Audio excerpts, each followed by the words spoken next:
Assalamualaikum warahmatullahi wabarakatuh. Waalaikumsalam warahmatullahi wabarakatuh. Selamat pagi.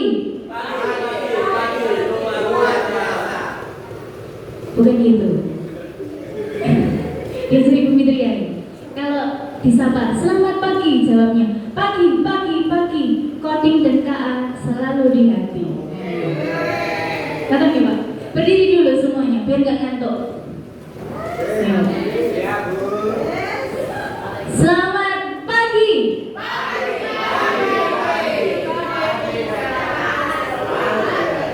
Oke, tepuk tangan buat kita semua. Terima kasih. Untuk pembelajaran pada hari ini, marilah kita mulai dengan berdoa dengan kepercayaan masing-masing. Untuk ketua kelas silakan dipimpin untuk berdoa. Pak Ali.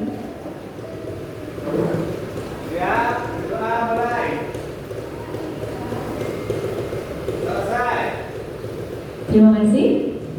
Untuk hari ini semuanya masuk? Semuanya masuk. Oke. Apa kabarnya hari ini? Sehat? Ada yang sakit? Masih semangat? Coba tepuk semangat. Semangat.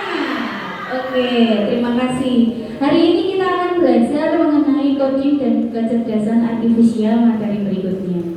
Kalau minggu lalu kita sudah mempelajari tentang pengertian atau definisi dari kecerdasan artifisial, hari ini kita akan belajar mengidentifikasi dari pemanfaatan kecerdasan artifisial di berbagai bidang. Untuk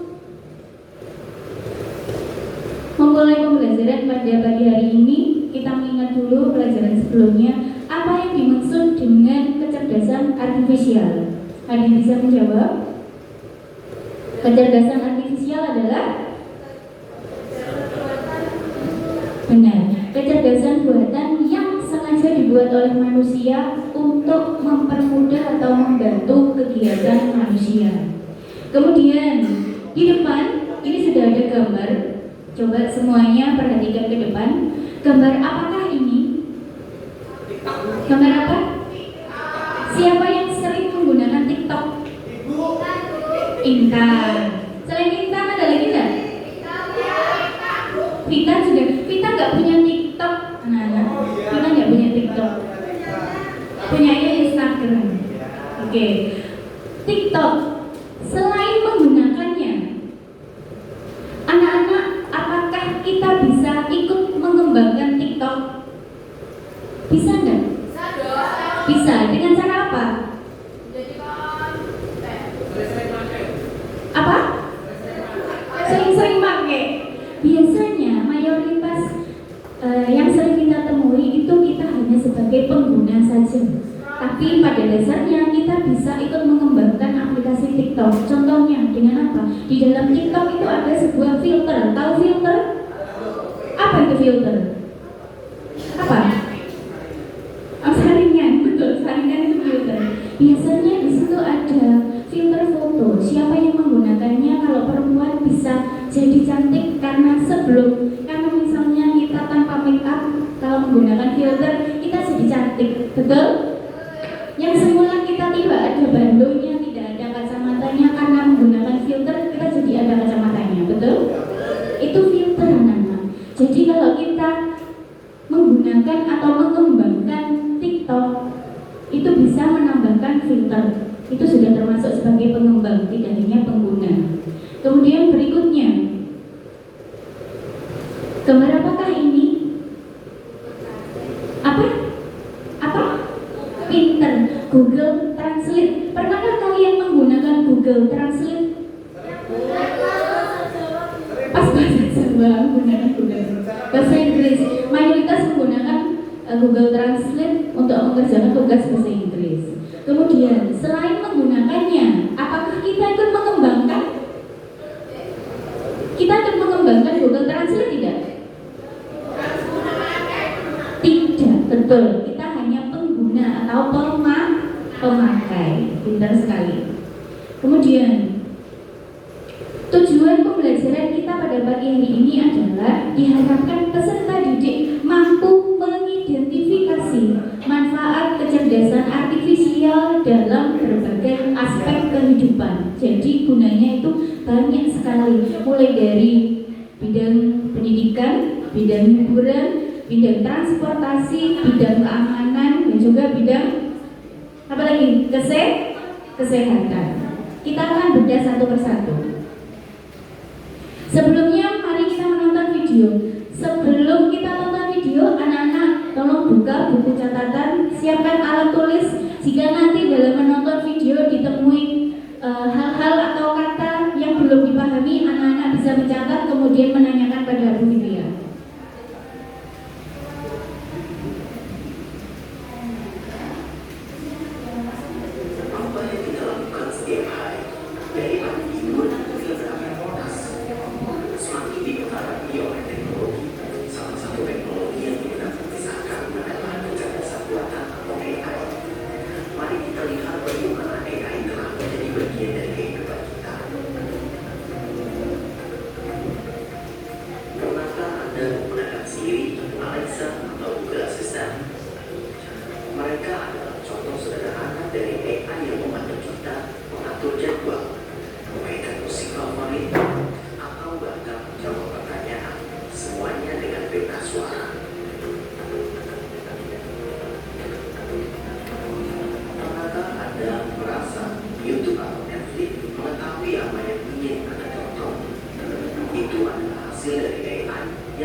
Baik, cukup.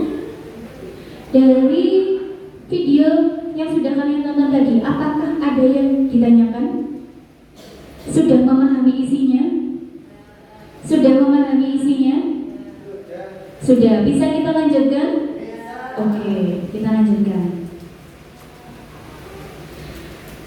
Pemanfaatan kecerdasan artifisial. Kecerdasan artifisial atau KA atau sering kita kenal dengan AI itu sebenarnya dibuat untuk membantu manusia dalam melakukan pekerjaan dengan lebih cepat, lebih mudah, dan juga lebih efisien.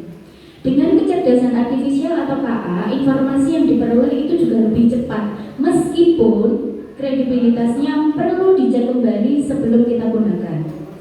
Kemudian, manfaatnya bisa kita rasakan dalam bidang apa saja. Penggunaan kecerdasan artifisial itu sebenarnya ada dua, seperti yang sudah kalian bahas di awal tadi, yaitu penggunaan kecerdasan artifisial itu bisa sebagai producer of AI dan juga user of AI. Jadi kalau producer of AI itu adalah orang-orang yang tidak hanya menggunakan, tapi juga ikut mengembangkan di dalamnya. Contoh, membuat program chatbot yang bisa menjawab pertanyaan secara otomatis. Kemudian seperti yang Bu Fitria jelaskan tadi, mengembangkan filter wajah yang ada pada sosial media, baik TikTok maupun Instagram. Kita membuat filter aja itu sudah berarti ikut mengembangkan, bisa disebut sebagai producers of AI. Kemudian mayoritas manusia itu disebut sebagai user karena hanya menggunakan yang ada saja, tidak ikut mengembangkan.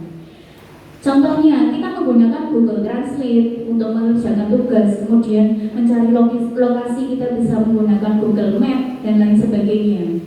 Itu salah satu contoh dari users of AI atau penggunanya saja. Kemudian, pemanfaatan kecerdasan artifisial di berbagai bidang dalam kehidupan sehari-hari. Sebenarnya ada 5 anak-anak. Bidang keamanan, kesehatan, pendidikan, transportasi, dan juga hiburan. Tapi Bu Fitria di sini akan menyebutkan menerangkan 2 saja. Untuk yang 3 nanti tugasnya anak-anak menjelaskan dan mengidentifikasi apa saja yang termasuk pemanfaatan kecerdasan artifisial. Satu adalah bidang keamanan. Ada yang namanya face unlock. Face unlock ini adalah sensor wajah untuk membuka HP. Itu dinamakan face unlock. Jadi kayak kunci pemilik HP, kalau yang membuka orang lain maka dia tidak bisa membuka. Itu namanya face unlock. Ada juga CCTV, yaitu closed circuit television. Ini sering sering digunakan di tempat-tempat seperti supermarket, jual beli, Alfamart itu ada CCTV-nya untuk keamanan. Kemudian bidang kesehatan, ada platform kesehatan Halodoc. Kalian pernah menggunakan Halodoc? Pernah? Menurut pengalaman Bu Fitria, aplikasi Halodoc itu bisa digunakan tanpa pergi ke rumah sakit, ke puskesmas, ke dokter umum. Jadi kita hanya sebagai hanya login, memasukkan nama, usia, dan lain sebagainya. Kemudian kita membayar di situ, dan kita bisa berkonsultasi dengan dokter tanpa harus bertatap muka. Maka dokter akan memberikan resep untuk kita. Jadi kemajuan AI itu sangat-sangat bermanfaat bagi manusia. Ini yang berguna sekali, apalagi waktu COVID. Jadi kita tidak perlu ke rumah sakit, ke puskesmas, kita bisa menggunakan aplikasi Halodoc. Kemudian ada timbangan berat badan digital. Ini juga salah satu pemanfaatan kecerdasan artifisial. Ada lagi satu adalah tensimeter, pengukur tekanan darah. Dari penjelasan Bu Fitria, ada pertanyaan? Ada pertanyaan? Sudah bisa dipahami? Bisa. Kalau sudah, tugas kalian adalah mengerjakan pemanfaatan kecerdasan artifisial dalam 3 bidang. Bisa dipilih salah satu. Dalam bidang pendidikan, hiburan, atau transportasi. Kelompoknya sudah dibuat? Sudah ada, baik. Kalau sudah, Bu Fitria itu bagikan LKPD-nya. Nanti perwakilan kelompok bisa presentasi maju ke depan.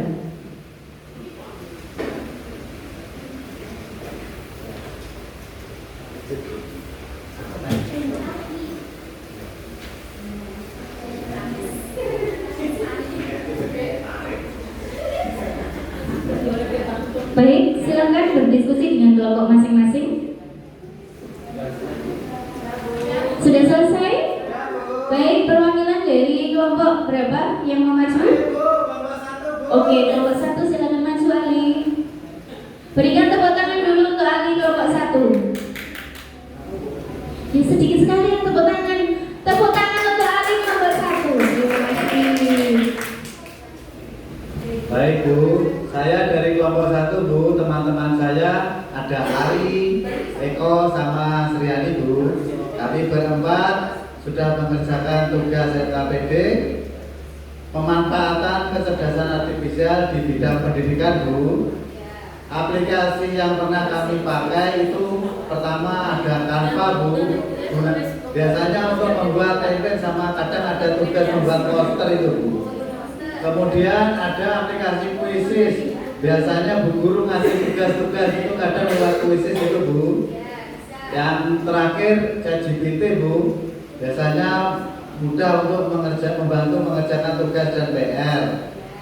Ya, kemudian untuk tugas memasangkan itu yang introducer of AI itu gunanya membuat program sederhana untuk mengenali bentuk buah menggunakan Scratch atau Python Bu. Kemudian ya membuat untuk yang user of AI itu menggunakan aplikasi penerjemah seperti Google Translate. Terus memakai fitur rekomendasi lagu seperti YouTube sama Spotify. Kemudian yang terakhir mencari informasi cuaca pada chatbot Bu. Begitu laporan LKPD dari kelompok 1.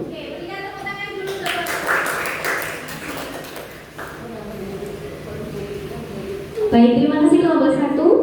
Kemudian yang lainnya sudah selesai? Ada pertanyaan? Kalau ada yang dibingungkan boleh ditanyakan dulu. Apa? Untuk asesmen sumatif nanti Bu Fitria bagikan di grup kelas ya, bisa dikerjakan. Kemudian sebelum Bu Fitria akhiri pertemuan pada pagi hari ini, mari kita melakukan refleksi. Bagaimana perasaan kalian belajar hari ini? Apakah senang? Apakah pembelajaran hari ini menyenangkan? Apakah kalian bisa memahami materi hari ini? Bisa. Pengetahuan baru apa yang kalian dapatkan pada pagi hari ini? Pemanfaatan AI. Penggunanya ada berapa Ada? Ada dua. Satu sebagai pengguna aktif, kedua producer of AI atau pengembang. Oke, terima kasih. Sedikit yang mau Bu Fitria sampaikan untuk kalian, KA itu merupakan hasil karya dari manusia yang dapat membantu kehidupan di berbagai bidang. Namun, kita harus tetap bijak dan bertanggung jawab dalam menggunakannya agar memberikan manfaat bagi sesama tanpa ada yang dirugikan. Terima kasih semuanya. Sekian pertemuan pada siang hari ini. Sampai jumpa minggu depan. Tetap belajar di rumah, tetap beribadah di rumah. Wassalamualaikum warahmatullahi wabarakatuh.